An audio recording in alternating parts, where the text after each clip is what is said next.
Sa interview ng aktres kasama si Bea Alonzo sa kanyang latest vlog, ibinunyag ng aktres na kasalukuyang siyang nakikipag-date ngunit naging matipid sa pagbibigay ng detalye tungkol sa special person. Ako, alam na ng lahat ng tao. Ano yung love life mo? Kumusta ang love life mo? Hirit ni Bea Alonzo kay Ivana. I am seeing someone so I am happy. My heart is happy. Say naman ni Ivana. Sinabi naman ni Bea na masaya rin ang kanyang puso kasama ang fiancé niyang si Dominic Roque na nakatakda niyang pakasalan sa susunod na taon. Ako, obviously happy, engaged.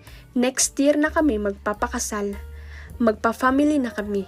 Wika ni Bea. Matatandaan noong 2021 nang malink ang aktres kay kapamilya Hank Marco Gumabaw matapos kumalat ang ilang litrato ng pagiging sweet ng dalawa sa isang videoke night. Nilinaw naman ng 26 na taong gulang na aktres na walang namagitan sa kanila ng aktor at hanggang magkaibigan lang sila. Kasalukuyang bahagi si Alawi ng teleseryeng FVJ's Batang Quiapo kung saan gumaganap siya bilang Bubbles.